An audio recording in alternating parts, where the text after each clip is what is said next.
저기 뒤에 잘 들리시죠? 예. 그러면 다시 한번 인사드리겠습니다. 저는 한국은행 법규제도실 금융법규팀에서 근무하고 있는 이상민 차장입니다. 예. 오늘 주제는 평소에 여러분께서 접하셨던 것과는 조금 괴리가 있는 주제일 것 같습니다. 우리나라 중앙은행 제도의 역사 발전이라고 하는 주제를 가지고 할 텐데요. 중앙은행 제도 그러면 사실은 너무나도 많은 것들이 포함될 수 있을 겁니다. 그 모든 것들을 다 다룰 수 있는 건 아니고요. 그러면 제가 중점적으로 할 거는 중앙은행 제도가 책무가 뭐지? 왜 만들었지? 그런 측면에서 어떻게 발전되어 왔는지. 두 번째는 어떤 주어진 책무들을 줬는데 그것들을 수행하기 위한 기구들은 또 어떤 모습으로 변해왔는지, 또 그러한 목적과 그 기구들, 지배구조를 가진 하나의 조직체가 어떠한 역할을 하고 있는지라고 하는 면에서 그거를 중점적으로 살펴보도록 하겠습니다. 그 강의에서는 기본적으로 이제 여러 가지가 있겠지만은 조금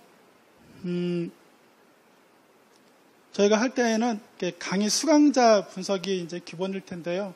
여기에는 경제학을 전공하신 분들도 있을 거고 그렇지 않으신 분도 있을 겁니다. 그래서 조금 경제학을 전공하지 않으신 분들도 이해할 수 있도록 좀 쉽게 설명을 해보려고 했습니다. 자, 차례는 다음과 같습니다. 처음에 이제 우리나라 중앙은행 제도에 대해서 살펴보기 전에 아주 간략하게 우리나라 중앙은행 제도가 어떻게 발전되어 있는지를 이해하기에 도움이 되는 선에서 중앙은행 제도에 대해서 한번 간략하게 알아보려고 합니다. 다음으로는 오늘의 메인 내용이 되는 우리나라 중앙은행 제도가 어떻게 생성이 되어졌고 어떻게 발전되어 왔는지를 살펴보도록 하겠습니다. 마지막으로 현재 우리나라 중앙은행 제도, 즉 한국은행이 각 주어진 그 중앙은행 제도의 아주 핵심적인 내용들만 간략하게 살펴보는 것으로 오늘 강의를 진행하도록 하겠습니다. 첫 번째 중앙은행 제도의 생성입니다. 인류가 3대 발명이 뭐냐라고 했을 때 여러 가지가 있겠지만 불, 수레바퀴, 그리고 중앙은행이다 이렇게 하시는 분이 있습니다. 제가 하는 거는 아니고요. 폴 사무엘슨이라고 MIT 교수님께서 쓰신 경제학 원론 서문에 보면 이렇게 되어 있습니다. 아마 이걸 또 공학을 하시는 분들은 불, 수레바퀴 다른 걸 넣었을 거고요. 저처럼 법학을 전공한 사람들은 불, 수레바퀴, 법률 이렇게 하지 않았을까 싶습니다. 어쨌든 우리 인류의 3대 발명에 중앙은행이 들어갔다라고 하는 것은 그만큼 매우 중요한 제도라는 것들을 알 수가 있습니다. 그럼 중앙은행 제도가 어떻게 생겨났을까요? 최초의 중앙은행이 누구냐, 어디냐라고 얘기했을 때 많은 사람들이 1694년에 명란은행이다, 내지는 1668년에 릭스방크다라고 얘기를 합니다. 근데 오늘은 여러분이 알고 있는 상식선에서 조금 더 시대를 한번 거슬러서 한번 간략하게 말씀드리도록 하겠습니다. 오늘 제가 조금 여러분의 상식을 넓힐 수 있는 선에서 말씀드릴 것은 암스담슈 비셀방크입니다. 네덜란드 은행인데요. 15세기가 되면은 콜럼버스가 신대륙을 발견을 하면서 이 무역의 중심이 지중해에서 대서양으로 바뀌게 됩니다. 그렇게 되면서 결국에는 이 대서양 연안에 있는 항구 도시들이 무역과 금융의 중심지가 되는데 그 중에 한 군데가 바로 네덜란드였습니다. 그런데 이제 네덜란드가 유럽의 어떤 무역과 금융의 중심지 역할을 하고 있는데 몇 가지 문제점을 갖고 있었거든요. 뭐냐면은 당시에 이제 은행 역할을 하던 환전업자들이 리스크가 발생하고 있었습니다. 원래 환전업자는 그 당시에는 돈을 받고 돈을 이제 다른 돈으로 돌려주는 거죠. 이게 예금 비슷한 역할을 했지만 원래는 대출을 하지 않았었습니다. 근데 무리한 자기한테 돈이 들어온 걸 가지고 대출을 하다 보니 그런 리스크가 발생이 됐기도 했고, 또 여러 국가의 다양한 주화가 들어오다 보니 화폐 시스템이 좀 혼란스럽기도 했고, 그 다음에 함량 미달의 주화가 유통이 되다 보니 또 문제가 생기기도 했습니다.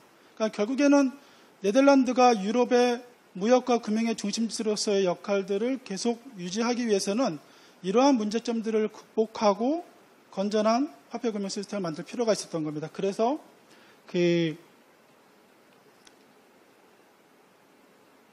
네덜란드에서는 은행을 하나를 만들기로 하는 거죠. 바로 만든 게 바로 비셀방크입니다. 비셀이라고 하는 게 네덜란드어로 뭐냐면은 어음 이렇게 생각하시면 됩니다. 그러니까는 이 은행이 처음 만들어졌을 때 목적이 이름에서 보는 것처럼 이 민간과 그다음에 민간 금융업자 상인들에게 원활한 그런 지급결제 시스템을 제공하기 위한 거였던 겁니다. 이 은행이 했던 업무를 보면은 민간과 민간 금융업자와 상인으로부터 이렇게 예금을 수취하기도 하고 또 그 수취한 예금을 기반으로 해서 결제 서비스를 제공하기도 합니다. 특별히 이 은행은 당시 이 은행이 썼던 어떤 회계 단위 600플로린 이상의 그 결제는 이거 반드시 이 은행을 통하도록 하도록만 당시에 제도화가 되었습니다. 그리고 공개시장 조작도 비슷한 것도 했는데 그 자기들이 갖고 있었던 그런 회계 단위, 그다음에 그 화폐의 단위를 잘 유지하기 위해서 그런 공개시장 조작 기능도 했는데 그때에서 주화나 은계 매매를 통해서 그런 것들을 했습니다. 그런데 이제 아쉽게도 이 은행은 거래하던 은행들의 파산 또 무리한 또 대출 이런 것들을 통해서 결국에는 파산을 하게 돼서 현재까지는 이르지 않고 있는데 우리가 알고 있는 영란은행이나 그다음에 릭스방크처럼 최초의 중앙은행이다 이런 평가는 받지 못하고 있지만 그래도 중앙은행에서는 포러너다, 선구자다 이런 정도의 평가를 하는 학자들도 있습니다. 그러니까 어떻게 보면 중앙은행이 수행하는 여러 가지 기능들이 있을 것인데 지급결제라고 하는 면에서 즉 아까 말씀드렸던 것처럼 자신들이 그 예금 인출과 관련된 인출권의 어떤 그런 가치를 유지하기 위해서 하는 것들, 그 다음에 거액결제 시스템을 독점적으로 수행했다라고 하는 그런 결제적인 지급결제 측면에서 봤을 때에는 그래도 중앙은행의 어떠한 기능을 수행했던 것으로 보고 중앙은행의 포러너다, 선구자다 이렇게 평가하기도 합니다.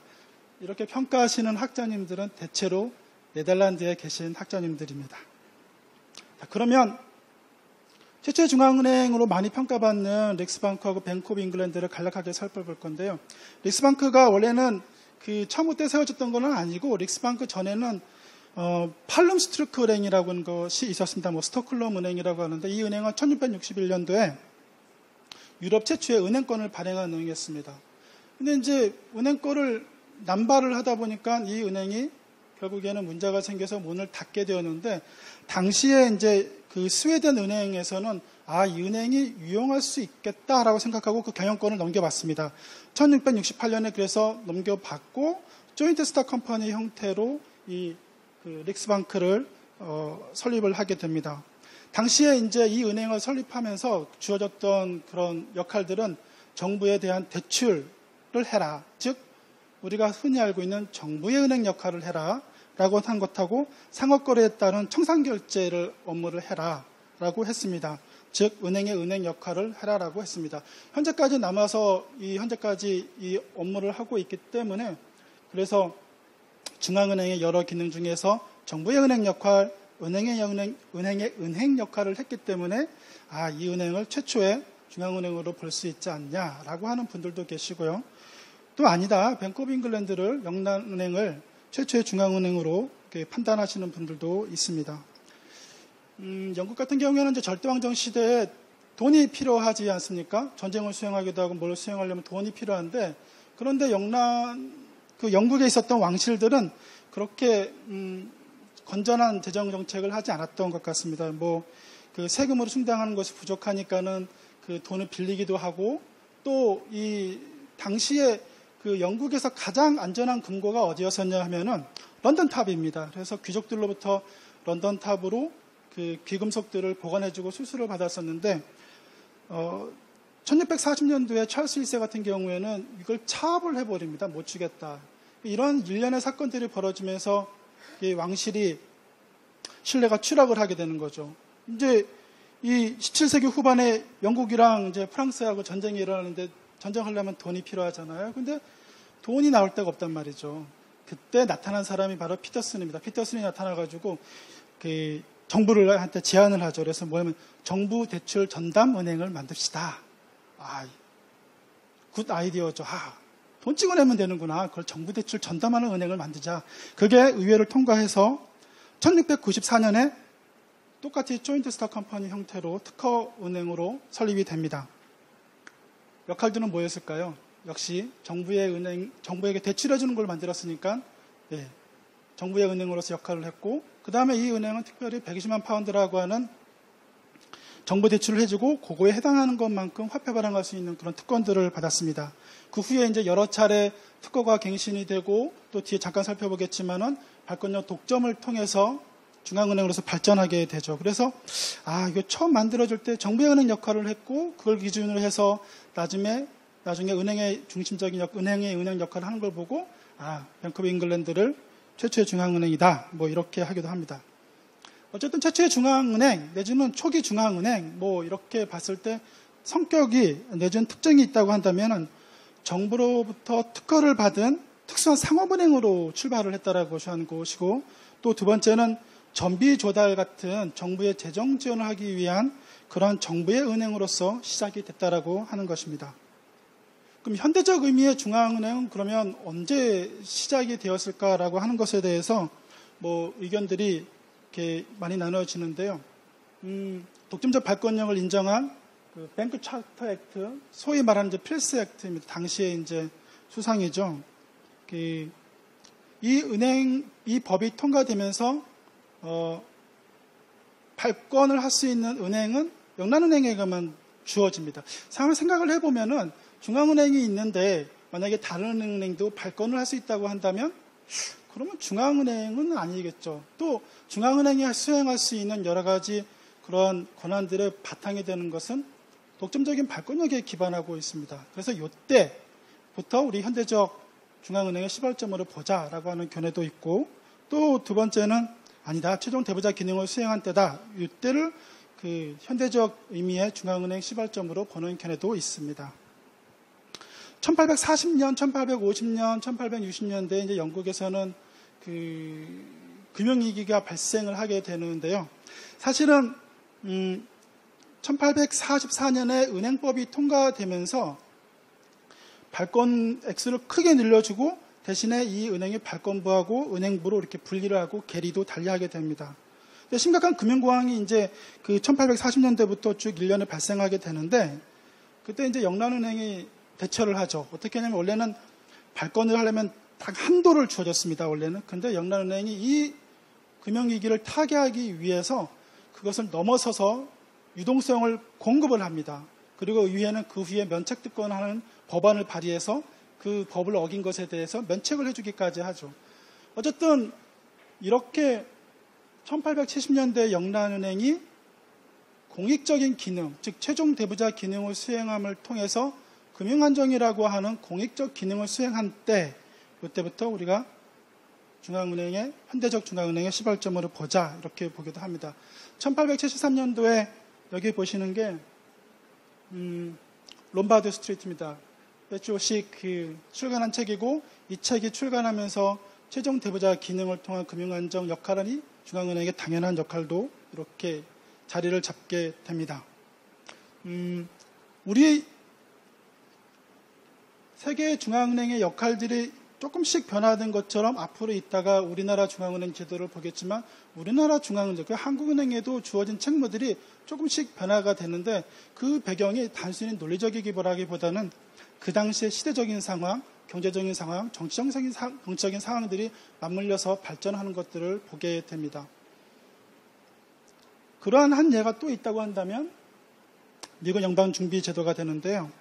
그 초대 재무장관이었던 해밀턴이 제1합중국은행을 만듭니다. 왜냐하면 국가의 복지 증진을 위해서는 통화신용을 통합적 관리할 필요가 있다고 생각을 하고 제1합중국은행을 만듭니다. 그런데 이 은행이랑 두 번째 만들었던 제2합중국은행이 둘 다 20년이라고 하는 한정적인 어떤 그 기간 동안 특허를 받았는데 모두 다 그 기간이 지나고 난 다음에는 특허가 연장이 되지 않아서 문을 닫게 됩니다. 여러 가지 이유가 있을 겁니다. 뭐 이렇게 주의 권한을 강조하는 정치적인 세력이 있을 거고 연방의 그 권한을 강조하는 세력이 있을 것인데 그런 정치적인 이해도 관계도 있었지만 이 두 개 은행은 이 두 개 제1합중국은행, 제2합중국은행은 기본적으로 어떤 역할을 했었냐면은 정부의 은행 역할을 했습니다. 동일하게 상업은행 역할도 했습니다. 그러니까 이 은행이 중앙은행으로 발전하기에 가장 큰 걸림돌 중에 하나는 뭐냐면 상업은행 역할을 했다라고 하는 거죠. 경쟁하는. 일반 시중은행들이 결코 이 은행이 힘있게 자라나는 것을 보고 싶지 않았을 것 아니겠습니까? 그래서 결국에는 이 은행들은 중앙은행으로 발전하지 못하고 자유은행 시대, 프리뱅킹이라고 하는 시대가 오게 됩니다.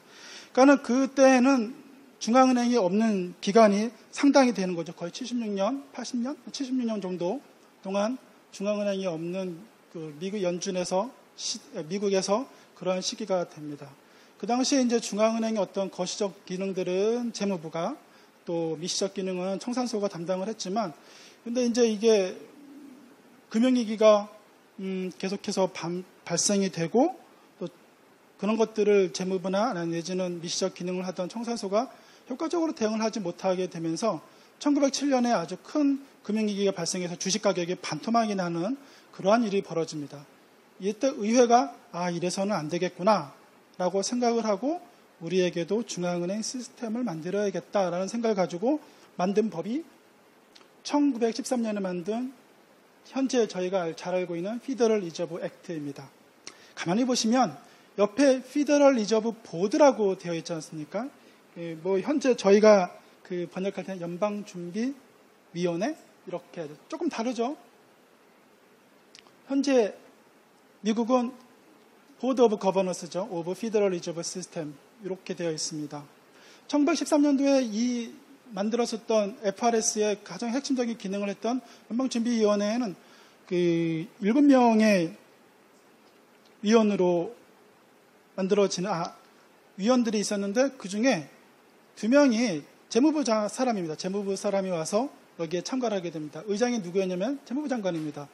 그러니까 지배구조 면에서 지금은 당연하게 재무부 사람이 여기에 중앙은행에 의장하는 것에 대해서 문제의식을 느꼈겠지만 당시에는 그렇게 생각하지는 않았던 것 같습니다. 그렇게 하다가 1929년에 여러분이 잘 알고 있는 금융공황이 발생이 되죠. 그래서 전반적으로 미국의 이 중앙은행 제도에 대해서 한번 조직 기능에 대한 재검토가 이루어지고 그렇게 해서 만들어진 법이 이 뱅킹 액트 오브 1935년도의 은행법입니다. 이때 현재 같은 보드 오브 거버넌스가 들어오고 FOMC가 도입이 됩니다. 그러니까 연준이 사회가 아까 말씀드린 것처럼 지배구조 면에서 이제는 발전을 하게 되죠. 재무부 장관, 재무부 사람들이 위원으로 들어오지 않습니다. 7명이 위원으로 구성이 되어지고 상원의 동의로 대통령이 임명을 합니다. FOMC는 거기에 5명의 지역 연준 총재가 참가를 하는 거죠. 지배구조 면에서 봤을 때 이제 지금과 같은 독립된 형태로 오기까지 연준은 1913년도에 법이 만들어지고 1914년 1월 달에 이제 업무를 개시를 합니다. 그러고도 상당한 기간 동안 거의 한 20년 동안 지배구조 면에서는 여전히 독립적이지 못했습니다. 그럼 업무는 어땠을까요? 업무도 사실은 1951년 이게 트레저리 페드 어코드라고 국채 가격 지지 정책을 둘러싸고 그 페드하고 그 다음에 재무부하고 이제 협정을 맺는 과정인데요. 이게 뭐냐면은 이제 1, 2차 세계대전을 하는 동안에는 전쟁을 치러야 되잖아요. 전쟁을 치르면 돈이 있어야 되죠. 근데 돈을 갖다가 정부가 조달을 해야 되는데 이 중앙은행 FRB에 딱 걸어가면 뚜벅뚜벅 걸어가서 돈 좀 줘 라고 하고 싶죠. 근데 당시 법에서는 대출은 못하게 됐습니다. 그러니까 생각하는 게 뭐냐면 국채죠. 국채를 발행하고 연준한테 가서 이거 사. 그러면 전쟁 수행 중이니까 국채를 삽니다. 그리고 후에 국채가 가격이 유지될 수 있도록 국채가 원활하게 발행돼서 정부가 재원 조달을 쉽게 할 수 있도록 국채 가격을 지지하는 정책들이 있고 그것들을 페드가 그 역할들을 하게 됩니다. 그러다가 이제 1950년 하반기에 이제 전쟁도 끝나고 다 끝났는데 이제 재무부가 다시 또 낮은 금리로 국채를 발행하죠. 당시에 1.25%로 발행을 했는데 당시에 페드 금리는 뭐냐면 1.75였습니다. 0.5% 낮은 금리로 재무부가 와서 뚜벅뚜벅 걸어와서 연준한테 야 1.25%로 국채 좀 인수해. 그렇게 하니까는 여기에 대해서 못해. 나 못하겠어. 이렇게 싸우게 됩니다. 그래서 이제 이 둘이 이렇게 그 두 기관이 싸우는 것을 당시에 트루먼 대통령이 주선을 해서 이 협정을 맺게 되죠. 바로 그것이 1950년도에 트레저리 페드 어코드입니다. 그래서 그 당시에 그래서 그러면 앞으로 새로운 국채는 인수 안 할게. 차원 발행되는 것만 인수할게. 그리고 재무부는 정부 부채 관리를 잘할게. 라고 하는 협정을 맺게 됩니다. 그리고 1953년도에는 정식적으로 페드에서 이제는 나 이것도 못하겠어. 국채가격 지정책을 폐기를 하는 것을 선언합니다. 당시에 그 선언했던 그 연준 의장이 우리가 잘 알고 있는 마틴 총재입니다. 최장수 총재요. 18년 10개월 동안 의장 역할을 했었습니다. 1951년에 이 협정이 맺어지고 1953년도에 국채가격 지지정책을 폐기를 선언하는 그때부터 평가가 어떻게 내려지냐면 이때부터 독립적 재량적 통화정책을 집행할 수 있게 되었다. 이렇게 합니다. 그러니까 페드가 처음부터 막 지배구조 면에서 이 정부로부터 독립된 구조를 만들고 또 처음부터 독립적 재량적으로 통화정책을 수립했던 것은 아닙니다. 상당한 시간 동안 그렇게 하지 못하고 있다가 또 의지를 가지고 했을 때 이렇게 할 수가 있게 된 거죠. 우리에 이따가 살펴보겠지만 우리도 그렇게 좀 비슷한 길을 걷고 있는 것들을 발견을 하게 됩니다. 그래서 중앙은행의 이제 일반적인 어떤 그 책무와 역할이 어떻게 되느냐를 간략하게 살펴보면 중앙은행 태생 과정에서는 아까 말씀드렸던 것처럼 처음에 정부의 은행으로 했습니다. 정부에 대출해주고 그래 내가 대가로 너 발권력 독점해줄게. 발권력을 독점하니까 그걸 가지고 은행의 은행 역할을 할 수 있는 기반이 마련이 된 거죠. 이 세 가지 역할을 하게 됩니다. 그럼 현대에서는 중앙은행의 역할은 물가안정, 금융안정을 도모함으로써 경제의 안정적 성장이라고 하는 것들이 컨센서스가 형성되어져 있습니다. 그러면 이렇게 형성되기까지 그냥 바로 됐을까요? 옛날부터? 그렇지는 않습니다. 1873년도에 이제 주요국이 근본이자가 맞춰주고 1840년이죠. 전쟁 할 때까지 그때는 근본이제 하에서 중앙은행의 역할이라고 하는 거는 이 태환성을 보완해주고 그 다음에 금융위기가 발생했을 때 최종 대부자 기능을 수행하는 것이었습니다. 그러니까 일종의 금융안정 기능을 수행하지만 그때의 어떤 주된 역할들은 어떤 금융위기가 발생했을 때 이런 기능들이었고 물가 안정은 사실 그때는 큰 관심사항이 아니었습니다. 왜냐하면 근본이제였으니까 이게 화폐의 어떤 가치라고 하는 게 금값이 막 크게 변하지 않는 한 크게 염려할 필요가 없었던 거죠. 실제로 당시의 물가 그 그래프를 보면 상당히 안정적이었던 것들을 볼 수가 있습니다. 그렇게 하다가 1940년대부터 1960년, 70년 이런 정도까지는 재정정책을 지원하는데 그 중앙은행 역할이 크게 주어집니다. 그러니까 전쟁이 끝나고 난 다음에는 이 경제를 살려야 되니까 정부가 총수요 관리 정책을 통해서 경제를 살리려고 했고 중앙은행도 여기에 역할을 해서 총수요 관리할 수 있도록 좀 완화적인 통화 정책을 하고 그렇게 했었습니다. 당시에는 그렇게 하다가 1970년대 이후부터는 그 중앙은행의 주된 역할이 뭐예요? 라고 했을 때 물가 안정이다 라고 하는 것들이 이제 자리를 잡게 됩니다. 그러니까 당시에 높은 수준의 인플레이션은 경제적 효율성 가치를 떨어뜨리고 그 다음에 자원 배분에 왜곡을 시킨다라고 하는 것들이 이론적 실증적으로 분석이 되면서 그래 중앙은행의 역할은 물가 안정이지 라고 하는 것들이 이제는 아주 당연하게 받아들여지게 됩니다.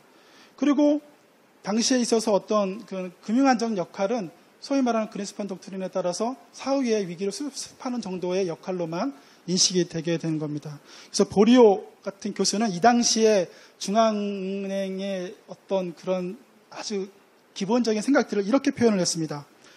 경기는 균형을 향해 스스로 움직여 간다는 믿음을 토대로 물가 안정에 초점을 집중하는 좁은 시각이 중앙의업을 지배하던 시기였다. 그러니까 당시에는 물가가 되게 소위 말하는 Great Moderation 시기입니다. 그러니까 물가 안정만 하면 됐고 그렇게 하면 경제가 잘 돌아간다라고 생각을 했던 거죠.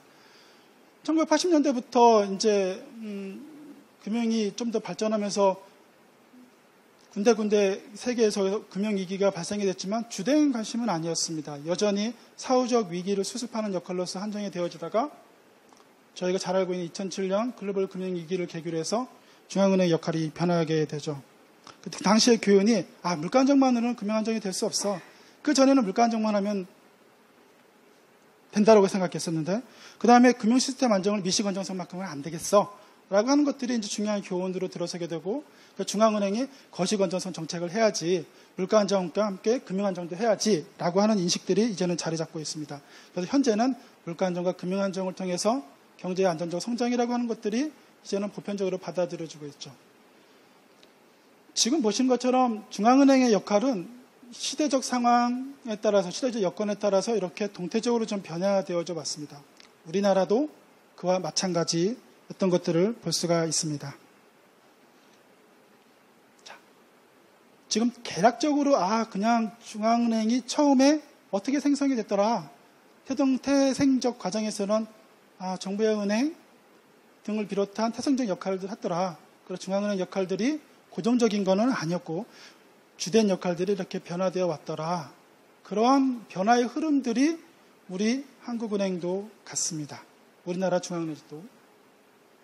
자, 그러면 우리나라 중앙은행의 태동부터 시작을 하도록 하겠습니다.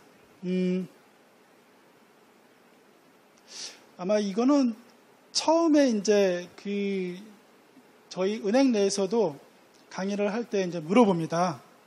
저희 직원들이니까 경제학을 많이 전공하신 분이겠죠. 그래서 제가 물어보기를 우리나라 중앙은행 제도가 언제 시작이 됐을까요? 이렇게 물어보면 상당히 많은 분들이 조선은행이요.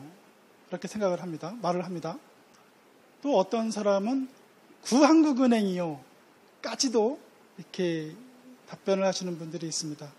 근데 오늘은 조금 그거보다 우리 중앙은행의 그러니까 우리나라 중앙은행 제도의 역사를 얘기할 때 지금까지는 구한국은행부터 조선은행부터 우리의 근대적인 현대적인 중앙은행이 시작됐어라고 하는 시각에서 조금 더 과거를 조금 더 들어가 보는 시간이 됐으면 좋겠습니다.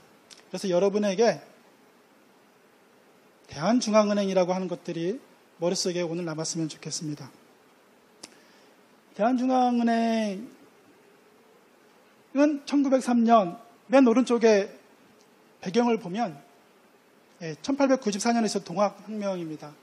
그러니까 그전에도 일본이 우리에게 와서 경제적인 어떤 침해를 해왔지만 바로 동학혁명 이후 가보농민 전쟁 이후로 본격화되게 되는데 이제 1894년에 동학혁명이 딱 일어나니까는 일본이 때는 이때다라고 딱 들어오게 됩니다. 그래서 친일 내각인 김홍집 내각을 세우고 신식화폐 발행 장정을 공포를 합니다. 신식화폐 발행 장정은 뭐냐면은 우리나라에도 이제 근대적인 화폐 제도를 만들자라고 하는 겁니다. 취지는 되게 좋죠. 근데 그 내용 중에 뭐가 있었냐면은 동질, 동양, 동가의 외국 화폐도 우리나라에서 통용이 되도록 허용을 합니다. 자, 일본 입장에서는 당시에 자기가 개항장을 중심으로 해서 일본 화폐가 유통이 되고 있었는데 이 화폐가 법정 화폐로 될 수 있는 그런 근거가 되게 되는 거죠. 두 번째는 또 이 법에 따라서 백동화가 만들어지게 되는데요. 사실은 이 당시에 그 화폐제도는 은본위제였습니다. 그러니까 은을 가지고 화폐를 만들어야죠. 그래야 화폐 시스템이 제대로 돌아갈 것인데, 근데 재정이 부족한 것도 있겠고 여러 가지 이유를 통해서 주조 차익을 얻기 위해서 백동화를 많이 찍게 됩니다. 백동화의 어떤 실제 가치보다 이 액면 가치가 2배가 더 높았으니까 결국에는 만약에 10원이라고 하면 10원짜리를 가져가서 다 지불을 했는데 실제 가치가 10원에 근접을 해야 될 거 아닙니까? 근데 이게 실제는 5원짜리인 거죠. 그렇게 주요차익을 많이 남기는 것들에서 백동화가 남발이 되면서 부작용이 발생이 됩니다.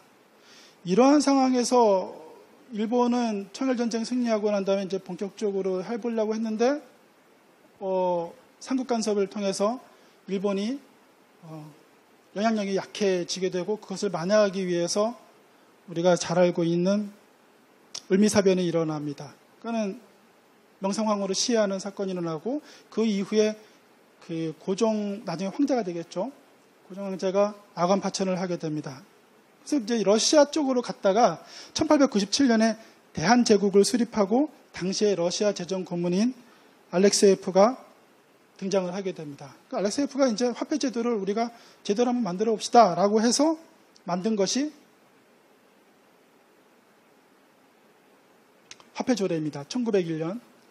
아까 말씀드렸다시피 실제로 우리가 이거 하기 전에 한국에서, 우리나라 당시에 조선시대 때 화폐제도는 우리가 주도권을 갖고 있는 게 아니라 일본이 주도권을 갖고 있는 상황이었습니다.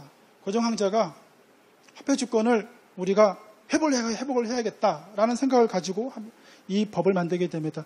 여기 보시면 뭐 칙령 이렇게 되어 있는데 이건 법이라고 생각을 하시면 됩니다. 제1조에다가 화폐 고권, 그러니까 화폐를 발행할 수 있는 거는 정부만 할 수 있다. 일본 너는 안 돼. 이렇게 하게 되는 거죠. 그리고 근본위제를 채택하겠다라고 하는 것들을 선언을 하게 됩니다. 자, 이렇게 근본위제를 채택하고 화폐제도를 정착시키려면은 필요한 조직이 있습니다. 그게 중앙은행입니다. 중앙은행을 만들어야겠다 생각을 하고 중앙은행 조례를 만들게 됩니다. 여기 보시는 것처럼 자본금도 정하고 뭐 이런저런 업무들을 수행할 수 있다라고 규정도 하고 정관도 만들고 총재도 임명하고 부총재도 임명을 했습니다. 총재 심상훈은 당시 탁지부 대신이었고요. 그 다음에 부총재 이용익은 내장원경이니까는 황실의 그 귀금속을 맡아보는 그런 것에 대한 수장인 역할을 하던 이원익을 부총재로 임명했습니다. 그리고 해양금권 조례도 만듭니다. 쉽게 말하면 지폐죠. 지폐를 만들 수 있는, 이 지폐를 가지고 가면 언제든지 이제 금으로 바꿔줄 수 있게 하고, 그래서 지폐를 가지고 이렇게 화폐 경제 시스템을 만들려고 하는 시도들을 하게 됩니다. 그런데 이게 실패를 했을까요? 성공을 했을까요? 당연히 실패했겠죠. 만약에 성공을 했었다라고 한다면 아마도 우리나라 중앙은행 역사에서 항상 대한중앙은행이 언급이 되었을 텐데, 당시에 러일 전쟁이 승리를 하고 제1차 한일 협약이 만들어지면서 우리나라에 메가다라고 하는 사람의 재정고문이 오면서 이것들은 다 실패하게 됩니다. 부총재 이용익은 일본으로 납치되었다라고 알려져 있습니다. 결국엔 그래서 대한중앙은행은 우리나라의 최초의 중앙은행에서 자리를 잡지 못하고 끝나게 되는 거죠. 근데 이제 의문이 드는 거는 이렇게 실패했다고 해서 우리 중앙은행 역사를 얘기할 때 대한중앙은행을 이렇게 소외시켜야 될까? 이런 좀 의문이 저는 개인적으로 듭니다. 그리고 또 이런 문제의식을 느끼는 학자들도 계시고요. 그래서 비록 실패를 했지만 법도 만들고 정관도 만들고 그 총재까지도 임명을 하고 결국에는 우리가 실제로 업무만 못했지 중앙은행이라고 하는 제도를 분명하게 인식을 하고 그런 제도를 만들려고 하는 노력들을 명확하게 했구나. 그래서 우리가 중앙은행 역사를 얘기할 때 좀 실패했지만 우리 중앙은행 역사는 대한중앙은행부터 시작을 했으면 좋겠습니다. 그래서 여러분께서도 앞으로 뭐 우리나라 중앙은행 지도 그러면 시작이 어디야? 그러면 대한중앙은행부터 시작을 했으면 좋겠습니다. 근데 아쉽게도 뭐 러일 전쟁 이후에 아까 말씀드린 것처럼 메가다가 재정 고문이 되죠. 그 다음에 메가다가 이제 생각을 합니다. 화폐 정리 사무를 해야지, 화폐 제도를 해야지. 어떤 제도 위주로? 일본 위주로. 그래서 생각을 한 게 일본 제1은행을 이용하기로 합니다. 여기서 일본 제1은행이 왜 일본 제1은행이냐면 일본의 첫 번째로 만든 은행, 일본 제1은행, 일본은행, 일본 제2은행, 일본 제3은행, 일본 제4은행 해가지고 그 명칭이 쫙 있습니다. 이렇게. 일본에서 그래서 첫 번째 만든 일본 제1은행이 경성 지점을 갖고 있었고, 이 은행을 통해서 화폐 정리 사무를 하자. 이렇게 합니다. 그래서 이제 각종 제1은행에 대한 화폐 정리 사무 위탁 계약을 맺어가지고 야 제일은행 너네 상업은행입니다. 얘네는 상업은행 너네가 화폐정리 사무를 해. 야 정부의 돈 좀 꺼줘. 그러면서 만들었던 게 뭐냐면은 일본 제1은행권을 통용을 허용하는 거를 그 계약에 넣습니다. 그러니까 일개 일본의 상업은행인 일본 제1은행권이 법정화폐가 되는 결과가 되는 거죠. 그리고 국고사무도 취급하게 됩니다. 발권도 합니다. 국고사무를 취급한 정부의 은행도 합니다. 이런 기능을 통하고 있으니까 어떤 사람들은 그래서 일본 제1은행이 사실상 중앙은행 역할을 하니까 이때부터 우리의 중앙은행 역사 내지는 근대적 중앙은행이 시작이 됐다. 이렇게 설명하시는 분들도 있습니다. 하지만 일본 제1은행 당시에 그 총재 두치라고 불렀는데 그때는 두치가 시부사와 H라는 사람인데 그 사람이 이제 일본 제1은행을 우리 조선의 중앙은행 역할을 해야겠다. 신요리주도 내가 먹고 내가 한번 커봐야지 했는데 이것에 실패를 하게 되죠. 왜냐하면 이 사람 때문입니다. 저 사람이 누구냐 하면은 제2차 한일협약 우리가 알고 있는 을사늑약입니다. 1905년대 을사늑약이 체결되고 초대 통감으로 이 사람이 옵니다. 이토 히로부미가 와가지고 이제 생각을 하는 거죠. 일본 제1은행 안 돼. 제대로 된 중앙은행 하나 만들어 봐야지라고 해서 만든 게 한국은행을 만듭니다. 제가 여기다 구한국은행을 이렇게 붙인 거는 현재 우리 한국은행이랑 좀 구별을 하기 위해서 이렇게 만들었습니다. 그래서 한국은행 조례라고 하니까는 무슨 지방자치 조례가 아니고요. 당시 조례는 법률입니다. 한국은행 법률도 만들고 자본금도 하고 당시에 보시는 것처럼 중역은 모두 일본인이고 주주도 대부분 일본인이었던 한국은행은 말은 한국은행인데 사실상 일본 사람들이 장악하고 있던 그런 은행이었습니다. 그렇게 하다가 1910년 8월에 이제 소위 말하는 경술국치가 되고 한국이랑 저희 조선, 당시 조선이겠죠. 조선이랑 일본이랑 강제 병합이 됩니다. 그러면서 더 이상 이제 한국은행이라고 하는 이름을 쓸 필요가 없게 된 거죠. 그래서 1910년에 되고 이름을 갖다가 바꾸게 됩니다. 조선은 사라졌으니 이름을 조선은행이라고 합니다. 당시에 이제 합병을 했으니까 이름은 살려준 거겠죠. 한국은행에서 조선은행이 되고 이 조선은행이 했던 내용들은 살펴볼 필요가 없는 게 한국은행이랑 똑같습니다. 똑같은 역할을 하던 거였고 일본 대장성이 관리를 하는 거였습니다. 조선은행을 한마디로 뭐라고 규정을 지을 수 있을까요?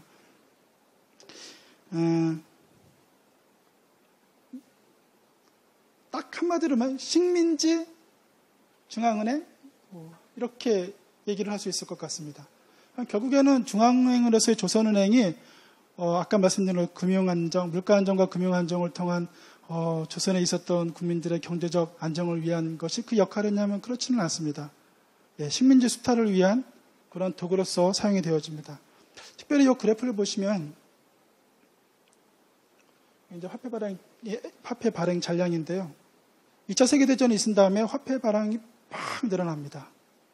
이게 무슨 말이냐면은 엄청나게 인플레이션이 있었겠죠. 화폐를 막 풀었으니까. 당시에 물가가 엄청나게 오르면서 여러 우리 국민들이 고통을 겪었겠지만 그런 거는 안중에 없었습니다. 철저하게 식민지 수탈을 위한 도구로서 사용되어졌던 조선은행이라고 하는 증거가 이제 이런 당시의 어떤 화폐 발행량을 봐도 알 수가 있습니다.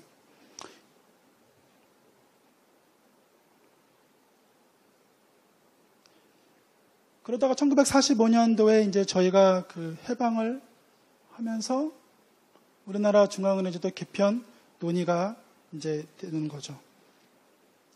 그러면 그 나라가 이렇게 식민지에 있다가 그 해방을 하면 제도를 이제 바꿔야겠죠. 근데 급격하게 바꾸는 건 매우 힘든 일인 것 같습니다. 그래서 미군정 시대에서 우리나라의 어떤 그런 중앙은행 제도는 미군정 법령 제21호에 따라서 요구가 되는데요. 조선은행법 효력에 유지됩니다. 그러니까 당분간은 조선은행이 중앙은행으로서 역할을 수행하도록 합니다. 그리고 미군이 들어왔기 때문에 A군표라고 부르는데요. A군표에 대해서 그 법화를 지정을 해서 그 통용될 수 있도록 이렇게 하게 됩니다. 근데 아까 말씀드린 것처럼 조선은행은 어떤 은행이었습니까? 예, 식민지 중앙은행, 그러니까 식민지에서 경제적 수탈을 하기 위한 중앙은행이었습니다.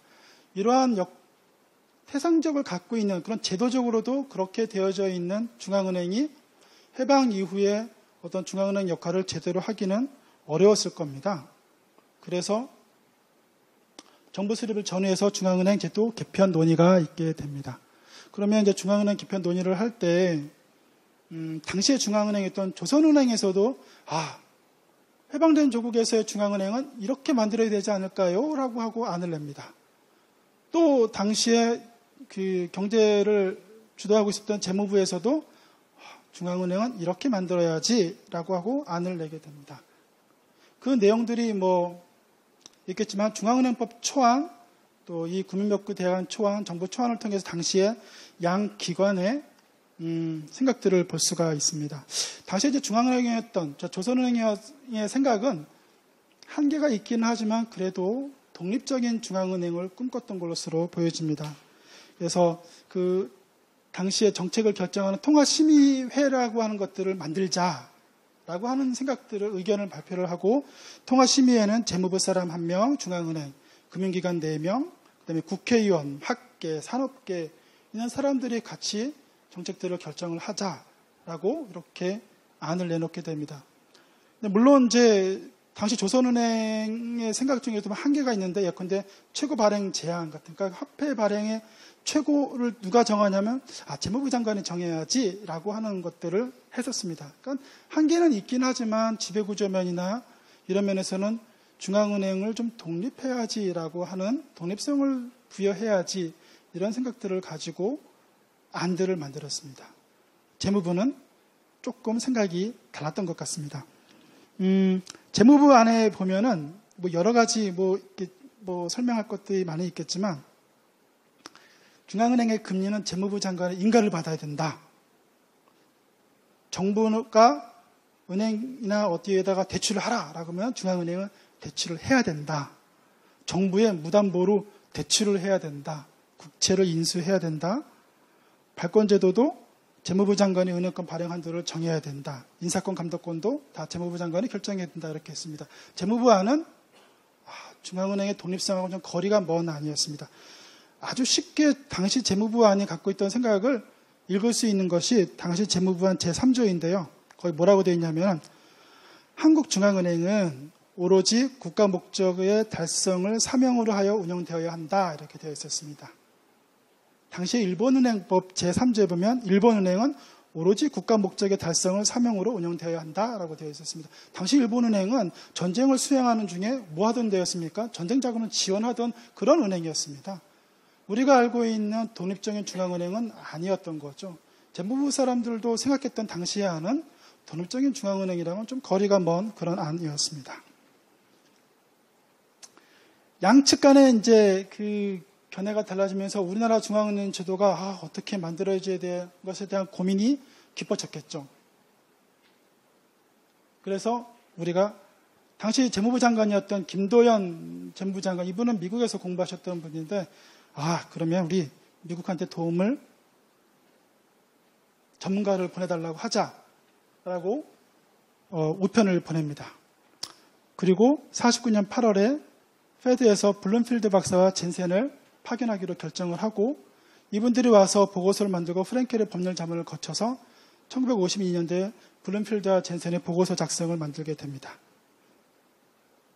이 내용들을 쭉 조금 보시면 우리나라 초기의 중앙은행 제도가 형성이 되어질 때 어떻게 형성되어졌구나라고 하는 것들이 아까 봤던 무슨 그런 조례라든지 이런 것들이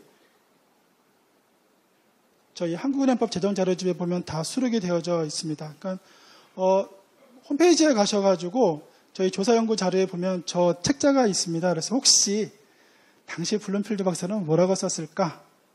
어떻게 편지를 보냈지? 이런 게 궁금하신 분들은 들어가시면 확인할 수가 있습니다. 자, 블룸필드 보고서입니다. 아까 말씀드린 것처럼 이제 김대현 재무부 장관이 우리에게 그 중앙은행 전문가를 보내주십시오라고 요청을 했고 그렇게 파견된 사람이 경제학을 전공한 블룸필드 박사, 당시 뉴욕 연준의 국제수직 과장이었습니다. 그리고 법학을 전공한 젠센이 파견이 됩니다. 이 사람들이 이제 그 여러 전문가와 면담도 하고 조사 연구도 하고 그리고 당시에 이제 신생국가였던 그 중앙은행법 파라과이, 과테말라, 에콰도르, 필리핀 뭐 이런 나라들의 중앙은행법을 참고를 해서 보고서를 쓰죠. 당시에 이렇게 나이 드신 분이 오신 건 아니었습니다. 그 당시에 그 블룸필드 박사가 한국에 왔을 때 나이가 36세였습니다. 매우 젊은 사람이 와서 우리나라 중앙은행 제도에 초석을 남고 갔는데요. 그분이 쓰신 보고서가 젠상과 함께 쓴 보고서가 요 보고서가 요겁니다. 그 주요 내용은 여기에 보시는 것처럼 당시에 우리나라 경제 상황이 이렇습니다. 그리고 한국은행법은 이렇게 만들었으면 좋겠습니다. 라고 하는 걸 하고 그 다음에 중앙은행 재무를 어떻게 개편을 해야 될까? 앞으로 가까운 시일 내에 중앙은행의 통화시장 정책은 이렇게 해야 됩니다. 라고 하는 보고서를 쓰게 됩니다. 결국에는 우리나라 중앙은행 제도의 기본적인 그 틀은 어떻게 만들어졌냐 하면은 바로 이 보고서를 기준으로 해서 만들어지게 됩니다. 한번 한 60페이지 조금 넘는데 우리나라 초기 중앙은행, 한국은행이죠. 이게 어떻게 형성되어 있는지, 그 기초가 어떻게 되어 있는지, 그 당시 얼마나 깊은 고민이 있었는지는 아마 이 자료를 보시면 좀 생생하게 느끼실 수 있지 않을까 이렇게 생각이 되어집니다. 이 보고서는 아까 말씀드린 것처럼 중앙은행법 제정의 기초가 됩니다. 이 보고서에 보면 중앙은행 제도 개편의 목적으로 진정한 중앙은행으로 개편하겠다. 그러니까 조선은행 같은 그런 식민지 중앙은행이 하면 안 되겠다. 그 다음에 중앙은행을 정치적 전횡으로부터 독립시켜야겠다. 그리고 한국 경제 발전을 촉진시켜야겠다라고 하는 그런 목적이 있다라고 밝히고 있습니다. 당시 보고서에서는 세 가지 중요한 고려사항들을 언급하고 있고요. 그 내용을 보시면 여러 가지가 있겠지만 당시 인플레이션입니다. 보시는 것처럼 1945년도에 물가가 12.4 지수가 있는데 한 4, 5년 지나니까는 257.2가 됩니다. 그러니까 이렇게 어떻게 실감나게 말씀을 드려야 될지 고민을 하다가 현재 등록금이 한 500만 원 정도가 된다고 그러더라고요. 제가 맞는지는 모르겠습니다. 4년이 지나면 그 등록금 500만 원이 한 1억 500만 원이 되는 겁니다. 그러니까 4년 만에 엄청나게 오르는 거죠. 물가가. 참 힘들었을 상황입니다. 그러면 이 당시에 중앙은행의 가장 큰 창문은 뭐였겠습니까? 물가 안정입니다. 물가 안정.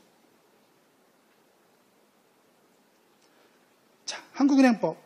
제가 이제 앞으로 그 중앙은행 제도가 우리나라 중앙은행 제도, 현재 한국은행 제도가 어떻게 성립되었고 어떻게 발전해 왔는지라고 하는 것을 한국은행법을 중심으로 해서 여러분께 설명을 드릴 겁니다.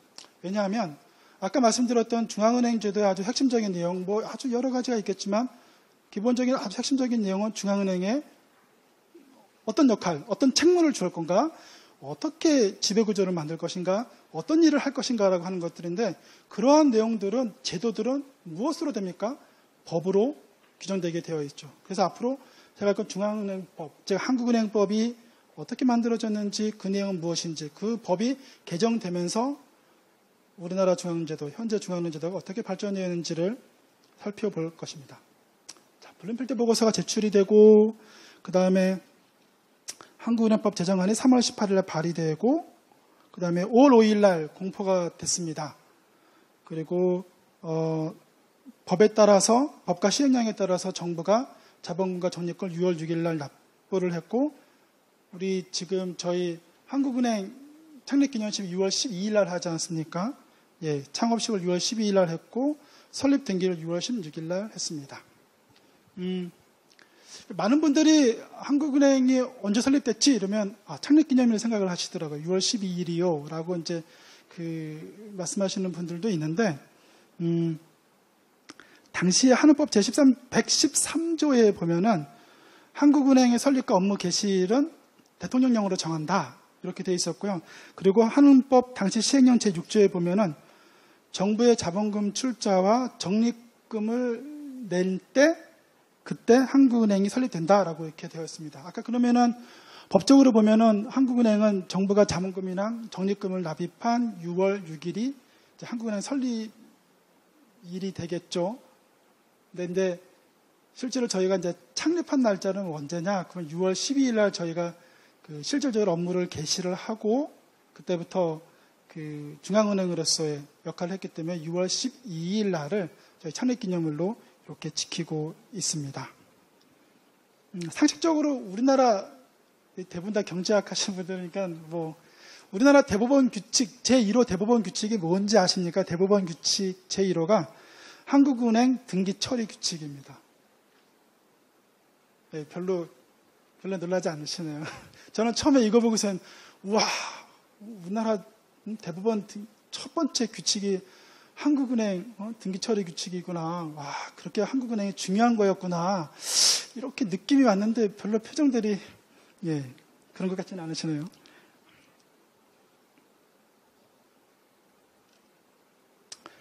한국은행법 대정에 의해 입법 정신을 어떻게 설명을 드려야 될까 하다가 생각해낸 게 당시 구영서 총재가 12일 날 담화문을 발표를 합니다. 한국은행 창업에 제하여라고 하는 담화문을 발표를 하는데요. 여기 보시면 새로운 민족 기구를 창설한다. 금통위가 되겠죠. 그래서 금융의 민주화가 입법 정신에 있다. 그 다음에 좀 밑에 보시면은 경제 안정, 민주적 개편. 당시 아까 말씀드린 것처럼 엄청난 인플레이션 하에서 한국은행법이 갖고 있는 정신은 경제 안정, 그 말은 결국에는 물가 안정입니다. 통화가치 안정입니다. 그리고 아까 또 정치적인 전횡이 많았다고 했는데 당시에 참 그렇지 않습니까?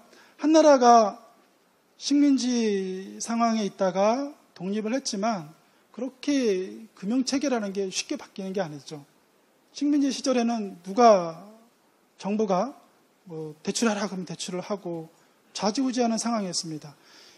해방된 이후에도 상당 기간 그랬고 그런 정치적인 전횡들이 있었고 그것들을 막기 위해서 우리가 금통위를 만들었습니다.